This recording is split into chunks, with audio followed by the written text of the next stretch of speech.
Salutations à toutes et à tous, c'est toujours le frère Antoine Fadi, toujours dans les exhortations de Zulu Lassan et toujours dans Kalatam Valley, dans Bible. Nous allons aller aussi, page 474, dans le livre de Mutatedi par Monmon.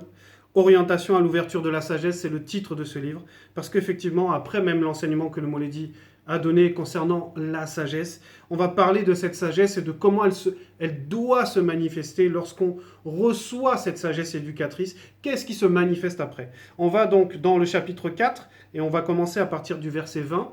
Le titre de cette partie, c'est toujours pudeur et respect d'homme.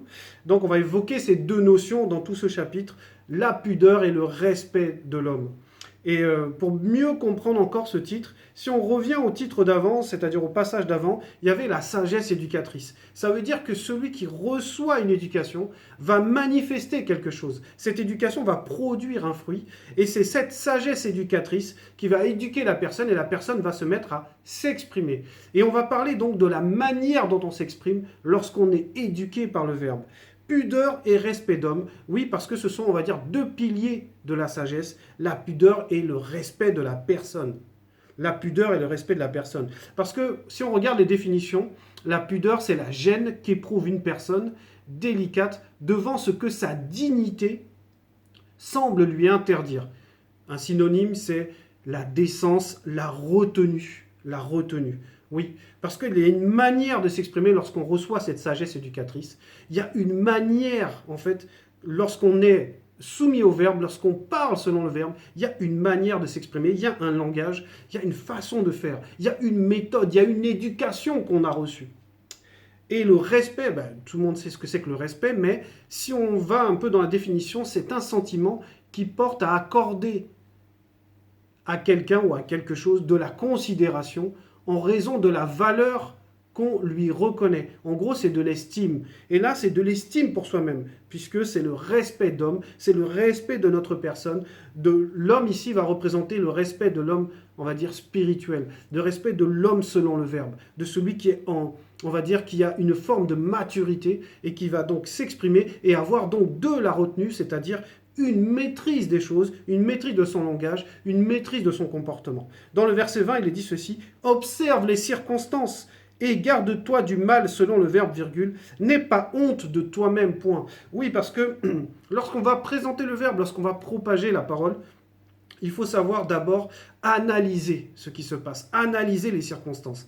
Et en fonction de ce qu'on vit, même tous les jours, que ce soit au travail, que ce soit à la maison, il faut d'abord passer par cette phase d'observation. Parce que observer, ça veut dire prendre une information et l'analyser. L'analyser veut dire la passer au filtre du verbe, la passer dans cette sagesse éducatrice qu'on a reçue en fait. Donc, celui qui est en initiation, il va observer les circonstances, il ne va pas se précipiter dedans, il va d'abord prendre du recul pour pouvoir regarder et pas foncer dedans. Et ensuite, c'est « et garde-toi du mal selon le verbe ». Oui, parce que lorsqu'on va se mettre à parler du verbe ou lorsqu'on va vouloir agir selon le verbe, il faut faire attention à ce qu'on produit comme fruit, à ne pas prendre le chemin qui, on va dire, éloigne de la lumière. C'est pour ça que ici, Monmon entend, on va dire que Mutatedi, c'est-à-dire en tant que berger, en tant que guide en fait, il va nous guider dans la manière de nous comporter, de savoir, lorsqu'on reçoit cette éducation,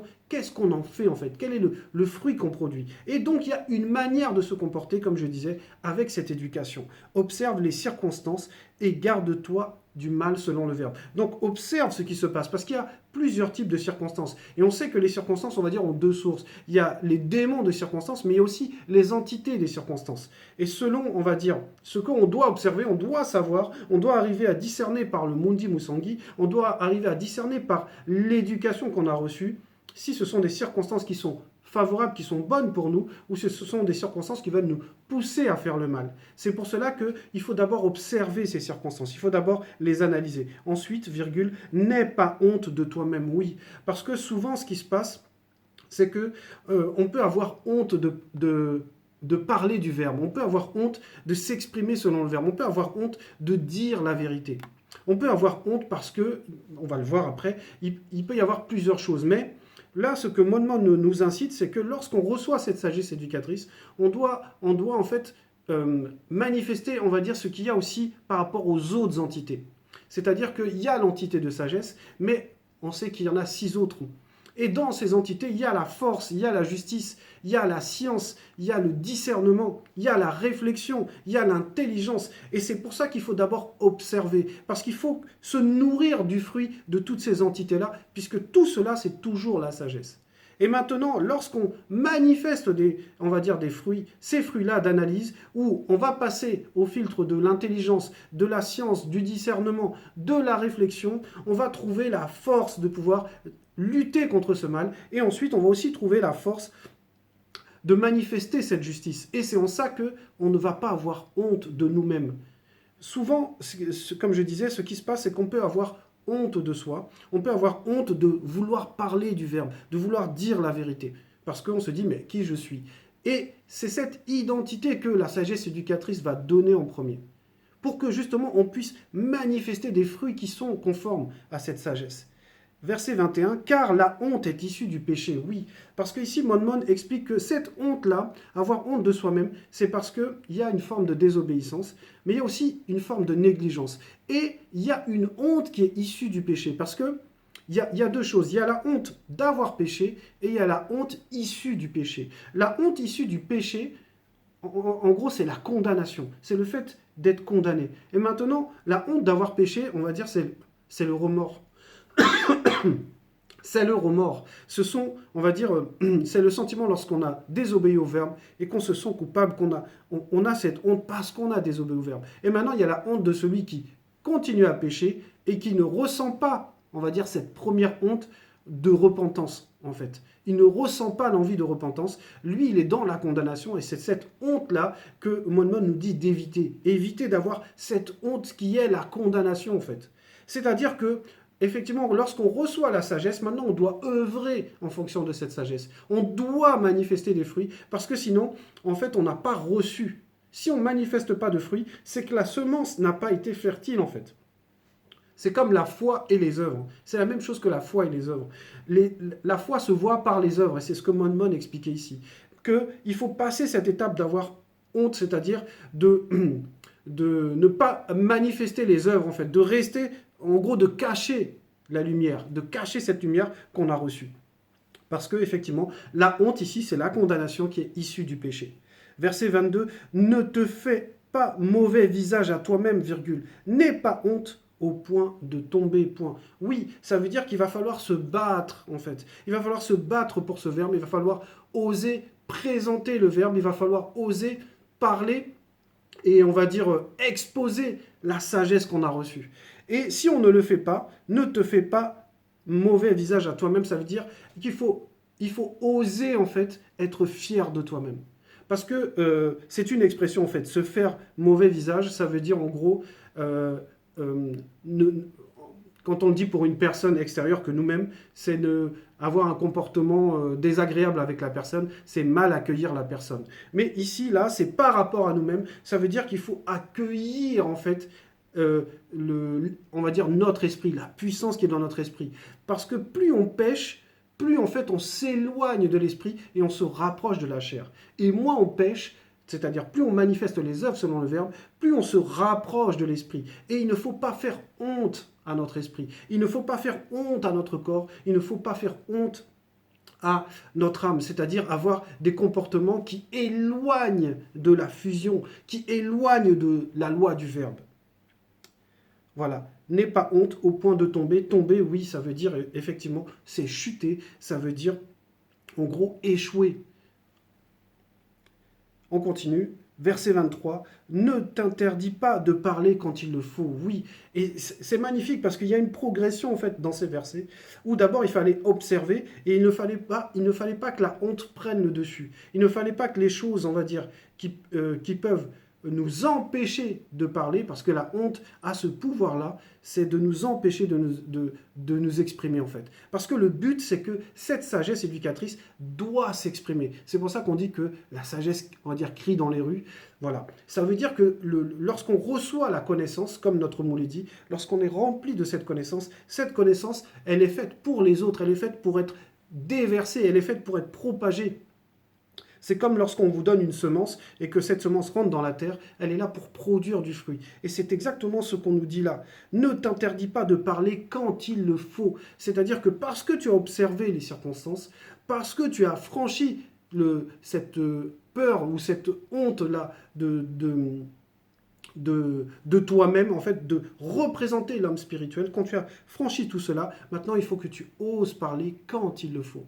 Parce que c'est là qu'on voit la sagesse. Ça veut dire que ne t'interdis pas de parler quand il le faut. Il faut que tu laisses le verbe qui est en toi s'exprimer. Il faut que tu laisses cette éducation, cet enseignement s'exprimer. Parce que, verset 24, au discours, on reconnaîtra la sagesse, virgule. Oui, parce que, en gros, c'est comme on reconnaît l'arbre à ses fruits. C'est la même chose. Ça veut dire que ce qu'on va propager par le verbe, par le discours qu'on a, par l'intelligence, par la science qui s'émane de nous, va représenter la sagesse qu'on a reçue, va représenter l'éducation. Et on va nous demander, mais qui est ton maître? Qui t'a révélé tout cela?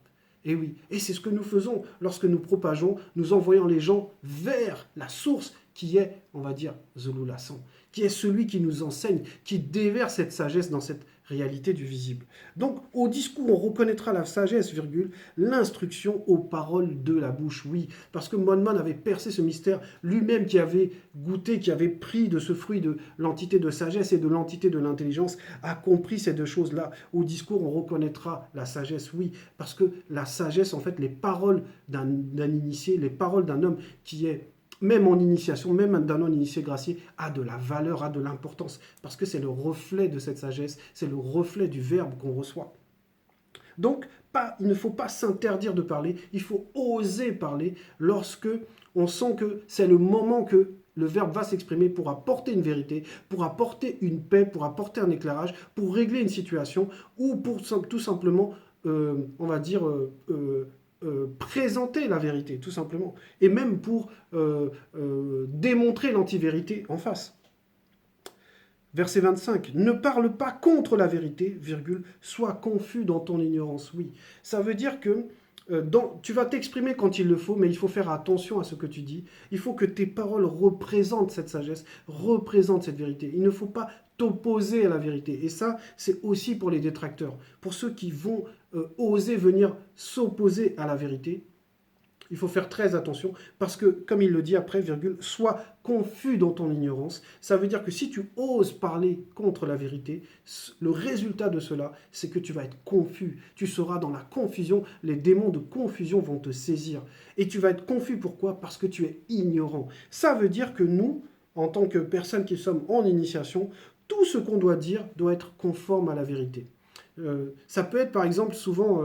c'est un des sujets aussi qui est délicat, c'est ce qu'on appelle les blagues en fait.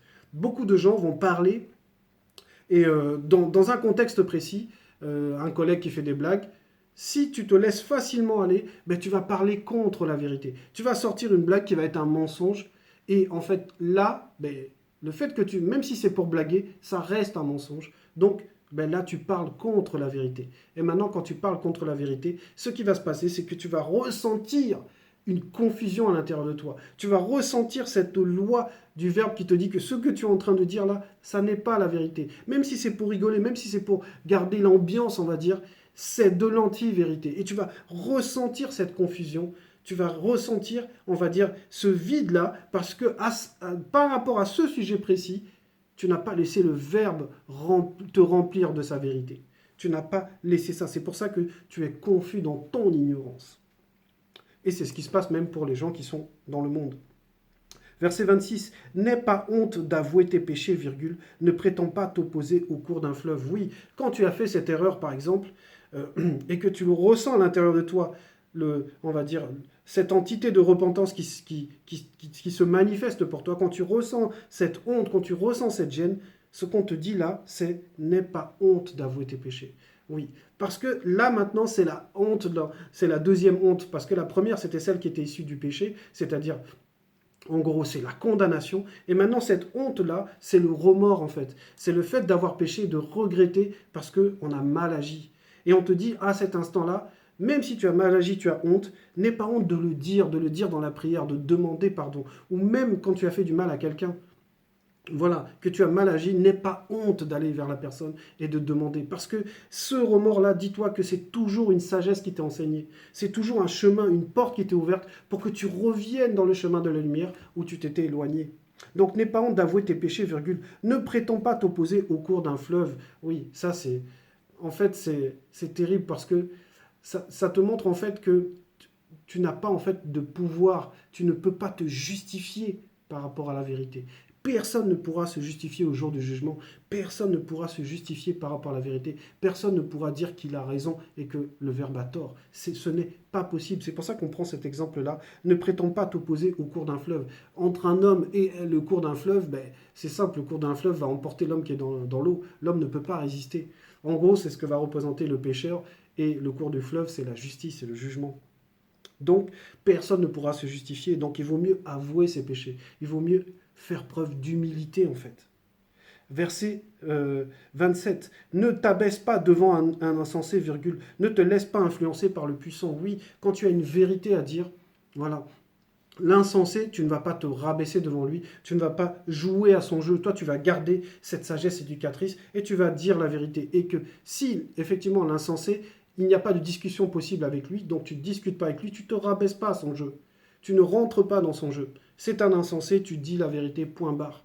Et maintenant, ne, ne te laisse pas influencer par le puissant, oui. C'est pas parce que quelqu'un est puissant à côté de toi que lorsque tu dois dire la vérité, tu dois t'écraser, tu ne vas pas la dire. Tu ne vas pas manifester, c'est ce qu'on disait au début dans le verset 20, hein, c'est ce que Moine a écrit. N'aie pas honte de toi-même, n'aie pas honte de toi-même, parce que tu as de la valeur. Regarde ce que le Verbe considère. Et le Verbe ne considère pas ce puissant. Le Verbe ne considère pas cet insensé. Le Verbe te considère toi parce que tu as acquis cette sagesse éducatrice parce que tu l'as acceptée, tu as accepté même maintenant d'œuvrer pour elle. Donc n'aie pas peur, et on a plusieurs exemples dans la Bible de patriarches qui sont devenus des prophètes, qui sont devenus ces haut-parleurs puissants, qui manifestaient une autorité exceptionnelle parce que lorsqu'ils s'exprimaient, c'était une entité qui parlait même. Et donc, eux, c'était on va dire les microphones, c'était les haut-parleurs, c'est eux qui répandaient cette parole, et ils n'avaient pas peur, et on leur disait, n'aie pas peur, va et parle à ce peuple, prends l'autorité, peu importe le puissant, comme on l'a vu même avec des rois, où les prophètes viennent et disent au roi, là tu as mal agi, là tu as fait ceci, tu as fait cela. Voilà. Mais il faut le faire avec sagesse. Il faut qu'il y ait ce mandat, il y a cette autorité qui te soit donnée par rapport à un certain niveau. Là, c'était le cas des prophètes et des rois. Donc là, c'est un autre niveau. Mais pour nous, en général, quelqu'un qui est puissant, ça peut être ton patron, ça peut être un collègue, un supérieur à toi. Quand tu dois dire les choses, il ne faut pas avoir peur, il faut les dire en fait. Il ne faut pas que tu aies honte de toi-même. Il faut que tu te dises que tu représentes l'enseignement que tu as reçu. Toi aussi, tu es un homme spirituel. Tu es un fils de Moto. Tu es un fils de Tété. Tu es un fils de Loba. Et c'est cette identité que tu dois acquérir. C'est pour ça qu'il faut franchir euh, il faut, on va dire, garder la pudeur et il faut franchir ce cap-là par rapport à l'identité. Ne pas se dire, oui, je ne mérite pas. Souvent, ça, on entend ça aussi. Euh, pour, en gros, les gens se demandent, mais pourquoi nous, on a été choisis ou pourquoi... Et ce n'est pas une question de choix, en fait. C'est une question de libre arbitre parce que le Verbe est accessible à tout le monde. Maintenant, il y a les élus, il y a ceux qui laissent le Verbe se pénétrer en eux. Et à partir du moment où tu comprends en fait que si tu laisses le Verbe pénétrer, que le Verbe travaille en toi, c'est que tu es digne de cela. Parce que le Verbe ne va pas là où il y a la saleté. Donc, tu dois accepter pleinement cette dignité. Tu dois accepter pleinement parce que la pudeur ici va représenter cette dignité. C'est quelque chose c'est un vêtement que tu portes. Verset 28, jusqu'à la mort, lutte pour la vérité. Et Mundima Beko qui s'est dit, combattra pour toi. Oui, jusqu'à la mort, propage cette vérité, œuvre pour cette vérité, intervient dans cette vérité, manifeste comme l'exemple de Mokai Sidi qui avait été donné par notre Moledi, cette sainte protestation, lorsqu'il faut s'exprimer selon le Verbe, comme on l'a vu dans le verset 23, ne t'interdis pas de parler quand il le faut. Tu vas œuvrer toute ton existence, parce que ton existence, c'est d'être un guerrier. C'est d'œuvrer, en fait. C'est comme le soldat qui porte l'uniforme, il portera toujours l'uniforme jusqu'à la fin de la guerre. Voilà. Et la fin de la guerre va représenter le moment où tu vas quitter le visible. Donc c'est un combat de tous les jours. C'est un combat, on va dire, qu'on a accepté dans nos trois êtres. Et on œuvre pour ce combat parce qu'on connaît l'issue de ce combat et on sait la récompense qu'il y a derrière. Donc jusqu'à la mort, lutte pour la vérité. Et Mundima Beko qui s'est dit combattra pour toi. Oui, toi tu dois lutter, c'est-à-dire tu dois œuvrer, tu dois... On ne te dit pas d'aller lutter avec les armes et d'aller tuer les gens, c'est pas du tout ça. Mais tu dois propager la parole. Et le reste, on va dire la partie spirituelle, là tu as Mundima Beko qui s'est dit, qui est l'entité des châtiments, qui elle va manifester la justice selon les portes que toi, on va dire, par lesquelles tu passeras, pour que tu puisses œuvrer et que tu ne t'inquiètes pas de ton propre sort, mais que tu te fasses pleinement confiance au Verbe. Verset 29. Ne sois pas peureux pour parler de la vérité, virgule, ni paresseux et négligent pour agir. Oui. Donc, effectivement, là, la peur va t'empêcher. En fait, ici, quand on dit ne sois pas peureux, c'est parce que, en gros, tu dois manifester la confiance au Verbe. C'est ça, en fait. C'est manifester la confiance au Verbe. Et à partir du moment où tu sais que tu n'es pas tout seul, tu ne luttes pas tout seul, même à cet instant-là où moi je parle, il y a aussi des entités qui agissent pour que je puisse manifester ce message. Donc moi-même, je ne suis pas tout seul. Et celui qui œuvre, qui fait ses vidéos, qui fait ses chansons, qui fait la retranscription, qui fait la traduction, il est en train d'œuvrer. Il y a aussi un combat spirituel dont des fois il n'est pas conscient, mais il n'est absolument pas tout seul. Et il faut manifester absolument, impérativement la confiance. La confiance, c'est de se confier. Confier, c'est confier les secrets, confier tout ce qu'on ressent et demander l'appui du Verbe. C'est ça, avoir confiance. Donc, n'aie pas peur, comme il est dit là, ici. Ne sois pas peureux pour aller parler de la vérité, virgule, ni paresseux, ni négligent pour agir. Oui, parce que on ne peut pas faire l'œuvre du Verbe négligemment. On doit, en gros, on doit manifester une dédication. C'est ce qu'on appelle les consacrés. C'est ceux qui se dédient à quelque chose. Ça veut dire qu'il y a une préparation et on se conditionne. On doit se conditionner pour faire l'œuvre. C'est comme le sportif lorsqu'il va à la salle de sport ou lorsqu'il va faire une compétition, il va s'échauffer d'abord. Donc il va se conditionner parce qu'il prend ça au sérieux.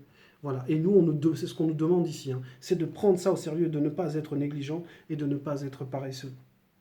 Verset 30. Ne sois pas comme un lion pour ta famille et un faiblard parmi les non-initiés, ni devant les blancs et les sans-mêlés. Point. Oui. Parce que le lion, c'est une belle image, parce que comme je disais, le but là, de cette exhortation, c'est de comprendre qu'est-ce que va produire la sagesse éducatrice, comment ça se manifeste, c'est-à-dire on va oser parler du Verbe, on va oser représenter cette vérité, on va oser s'exprimer, je ne vais pas dire la défendre, mais prendre position. Et donc on va donc parler, comme on l'a vu, il y a beaucoup de fois où on nous dit de nous exprimer. Et là, on prend l'image là que Monmouth prend, c'est l'image du lion, parce que le lion rugit. Le lion, lorsqu'il s'exprime, là, c'est la terreur, on va dire. C'est tout le monde reconnaît sa voix, tout le monde reconnaît la puissance, parce que quand le lion s'exprime, c'est aussi la manifestation d'une puissance. Comme lorsque les entités s'expriment, on nous dit que c'est les voix d'une entité, c'est comme le bruit des grandes eaux, c'est terrifiant. En gros, ce que ça représente, c'est que ici, là, devant les proches, devant la famille ou devant dans le groupe ou aux églises de maison, on peut être zélé en fait. On va manifester une forme de zèle, tout le monde va dire waouh, c'est un guerrier. Mais maintenant, lorsqu'on est réellement dans le combat, c'est-à-dire lorsqu'on est face à l'ennemi, qui vont représenter les non-initiés, les blancs et les sans-mêlés, là, on se laisse facilement déborder, on se laisse facilement, on va dire, on perd nos forces, voilà. Parce que et c'est ce que le Verbe voudrait qu'on évite, hein. Ne sois pas comme un lion pour ta famille et un faiblard parmi les non-initiés, ni devant les blancs, ni devant les sans-mêlés. Ça veut dire que peu importe qui tu es en face, il faut que tu restes le même. Il faut que tu portes le même vêtement. Il faut que tu sois conscient de ton identité. Verset 31, que ta main ne soit pas ouverte pour prendre, virgule, et fermée quand il s'agit de rendre, oui. Parce que là, tu as appris comme apprendre. Tu as appris beaucoup, on t'a donné. Donc tu as pris, tu as reçu. C'est ce que veut dire la main pour prendre en fait. Donc là, tu as reçu des exhortations, tu as reçu des enseignements, tu as reçu de la connaissance. Maintenant, quand on te dit de rendre, c'est-à-dire d'œuvrer pour le Verbe, de donner, de propager, on te dit là, que ta main ne soit pas ouverte pour prendre, virgule, et fermée quand il s'agit de rendre. Oui, donc on ne doit pas garder pour nous, on doit œuvrer. C'est ce qu'on appelle la propagation, c'est ce qu'on souhaite, la multiplication des églises dans le monde, même des petites communautés. L'importance, c'est l'intention. L'importance, c'est l'intention. Le Mouledi nous l'a dit plusieurs fois. Mais pour que l'intention puisse manifester le fruit, il faut revêtir cette sagesse éducatrice. Il faut avoir une estime de soi-même impeccable. Et ça aussi, ça nous aide à ne plus succomber, à ne plus se laisser, on va dire, dominer par le péché. C'est de comprendre la propreté, de faire qu'un avec la propreté, c'est-à-dire la sanctification. C'était le message. L'Oba est toujours glorifié.